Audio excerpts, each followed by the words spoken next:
Channel पर आप सभी का स्वागत है। आज हम रुचिरा भाग 2 क्लास 7 का चैप्टर 11 पढ़ रहे हैं, जिसका नाम है विद्या धनम, यानी विद्या रूपी धन। विद्या को यहाँ पर धन कहा गया है। न चोरहार्यम न च राजहार्यम,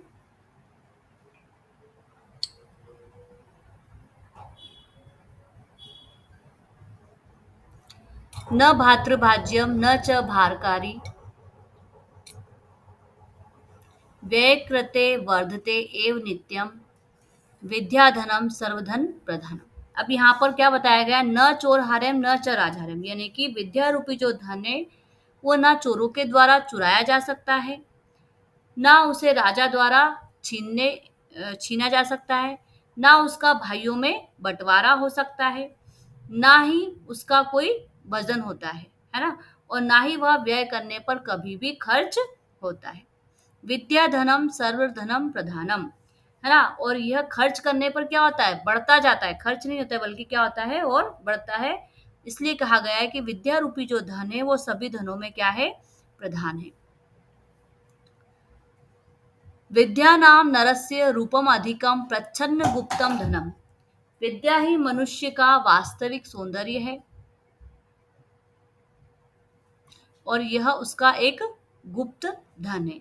विद्या भोग करी यशः सुख करी, विद्या गुरुणाम गुरु, विद्या भोग का साधन उपलब्ध कराने वाली है, प्रसिद्धि और सुख दिलाने वाली है। विद्या गुरुओं की भी गुरु है। विद्या बंधु जनों विदेश गमने, विद्या परा देवता। अब यहाँ पर बताया गया कि विदेश जाने पर विद्या जो है वो मित्र के समान कार्य करती है ना। इसलिए विद्या को सबसे श्रेष्ठ देवता कहा गया है। विद्या राजसु पूज्यते न ही धनम, विद्या विहीन पशु।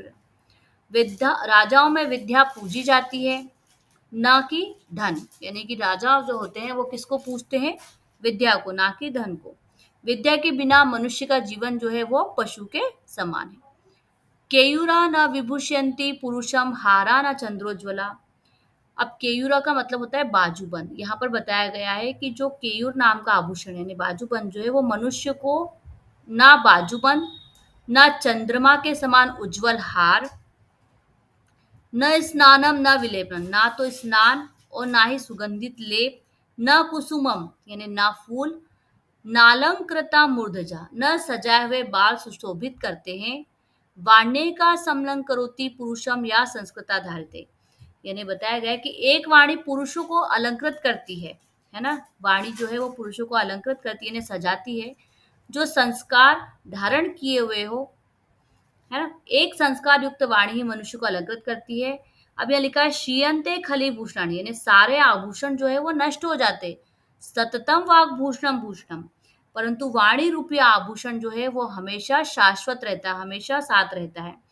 अर्थात वाणी रूपी आभूषण जो है वो कभी भी नष्ट नहीं होता। तो इस पूरे श्लोक का अनुवाद होगा कि मनुष्य को ना तो बाजूबंद शोभा देते हैं, ना चंद्रमा के समान उज्जवल हार, ना स्नान, ना सुगंधित लेप, ना फूल, ना सजाए हुए बाल सुशोभित करते, बल्कि एक पुरुष को क्या अलंकृत करते हैं, क्या सुशोभित करते हैं? उसकी वाणी जो संस्कार युक्त हो, है ना। इसलिए कहा गया है कि सभी प्रकार के आभूषण क्या हो जाते हैं? नष्ट हो जाते हैं, लेकिन वाणी रूपी आभूषण कभी नष्ट नहीं होता। अगले श्लोक पर आते हैं हम। विद्या नाम नरस्य कीर्ति रतुला, भाग्यशय चाश्रय, विद्या मनुष्य की अपार प्रसिद्धि है, कीर्ति है। धेनु काम दुगा रतिश विरहे नेत्रम तृतीयम चसा। अब बुरे समय में यानी कि जब अच्छे दिन बीत जाते हैं, जब बुरा समय आता है, तो यही हमारा क्या है? सहारा है। इच्छाओं की पूर्ति करने वाली कामधेनु है। कामधेनु क्या किसको कहा गया है? गाय को। कामधेनु गाय है। वियोग में प्रेम है ना। और मनुष्य की तीसरी आंख भी, नेत्रम तृतीय जैसा, यानी मनुष्य की तीसरी आंख भी सिखाया गया। सत्कारायतनम कुलस्य महिमा रत्ने ऋणा भूषणम, सम्मान का निवास है, कुल की महिमा है, बिना रत्नों का आभूषण है। तस्मादन्युपेक्ष सर्व विषयम विद्याधिकारम कुरु, है ना। इसलिए अन्य सब विषयों को छोड़कर विद्या पर अधिकार करो, यानी कि बाकी विषयों की दूसरी जगह पर आप अपना अधिकार जताने की बजाय आपको क्या प्राप्त करना चाहिए? विद्या, अर्थात विद्या पाने की कोशिश सतत करते रहे। तो ये आपका चैप्टर कंप्लीट हुआ एक्सप्लेन करने का। ठीक है, अब यहाँ पर ये आपके चैप्टर से रिलेटेड शब्दार्थ हुए, इनको आप याद करेंगे ताकि आपको श्लोक को समझने में आसानी होगी। इसके बाद है आपके इस चैप्टर से रिलेटेड अभ्यास कार्य। प्रश्न नंबर पहला है, उपयुक्त कथना नाम समक्षम आम, अनुपयुक्त कथना नाम समक्षम न इति लिखत, यानी कि जो कथन सही है उनके सामने आम और जो गलत है उनके सामने न लिखना है। विद्या राजसु पूज्यते, विद्या राजाओं में पूजी जाती है, आम यानी हाँ। वाग भूषणम, भूषणम न, वाणी का आभूषण आभूषण नहीं है, न गलत। विद्याधनम सर्वधनेषु प्रधानम, विद्या रूपी धन सभी धनों में प्रधान है, आम हाँ।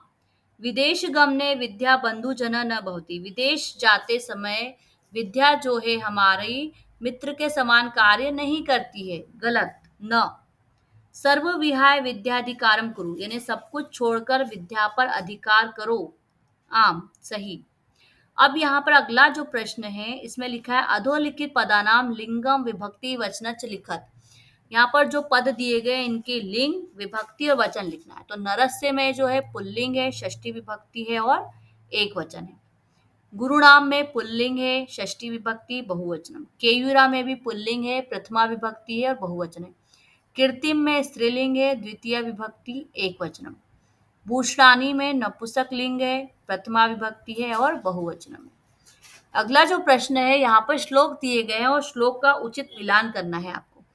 विद्या राजसु पूज्यते न हि धनम, विद्या विहीनः पशु, केयूरा न विभूषयन्ति पुरुषम, हारा न चंद्रोज्ज्वला, न चोरहार्यम न च राजहार्यम न भातृभाज्यम न च भारकारी, सत्कारायतनम कुलस्य महिमा, रत्निर्विना भूषणम, वाणी का समलंकरोति पुरुषम, या संस्कृता धारिते।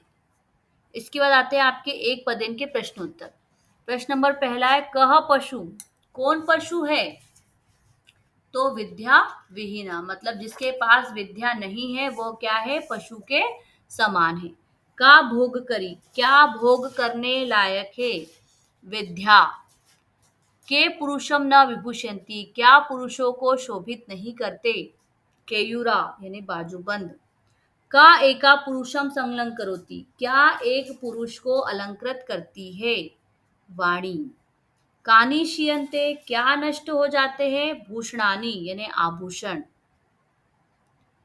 अगला जो प्रश्न है, रेखांकित पदानी अधिकृत्य प्रश्न निर्माणम कुरुत, अंडरलाइन किए गए शब्दों को हटाकर प्रश्न वाला शब्द रखकर उसको प्रश्न निर्माण बनाना है।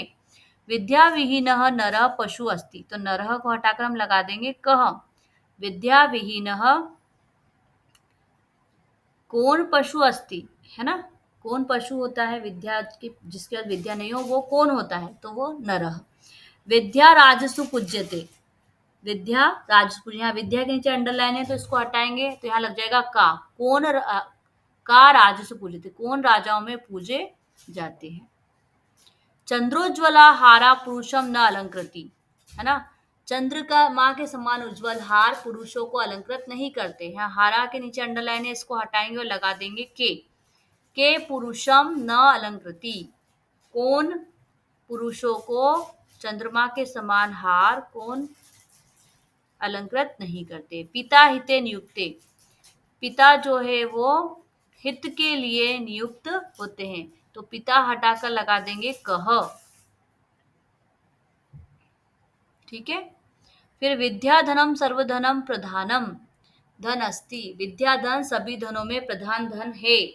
सर्व प्रधानम के को हटा देंगे तो कीदृशम, है ना, कैसा धन है। विद्या दिक्षु कीर्ति तनोति, यहाँ दिक्षु हटा देंगे और लगा देंगे कुत्र, कुत्र का मतलब होता है कहाँ। अब आते हैं आपके पूर्ण वाक्यन प्रश्न। पूर्ण वाक्यन यानी कि पूरे सेंटेंस में आपको उत्तर देना है। गुरुणाम गुरु का अस्ति, गुरुओं का गुरु कौन है, तो गुरुणाम गुरु विद्या अस्ति, गुरुओं का गुरु विद्या है। कीदृशी वाणी पुरुषम समलंकरोति, किस प्रकार की वाणी पुरुषों को अलंकृत करती है।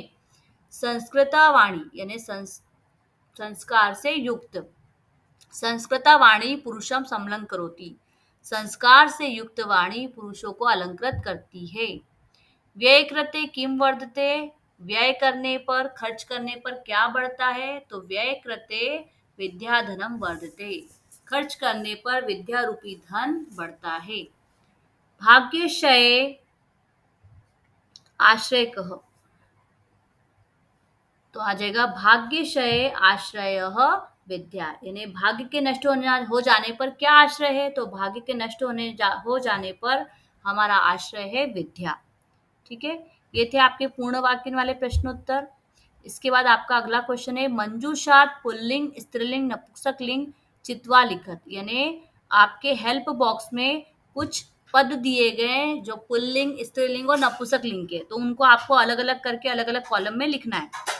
पुल्लिंग में आ जाएगा मूर्धजा पशु गुरु, स्त्रीलिंग में आएगा विद्या संस्कृता रति, नपुंसकलिंग में आएगा धनम सततम और कुसुमम। तो यहाँ पर ये चैप्टर आपका कंप्लीट होता है, चैप्टर 11।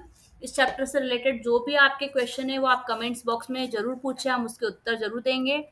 और ये वीडियो आपको अच्छी लगी हो तो प्लीज़ इसे लाइक करें, सब्सक्राइब करें, शेयर करें और अपने दोस्तों के साथ जरूर इसे शेयर करें। Thank you.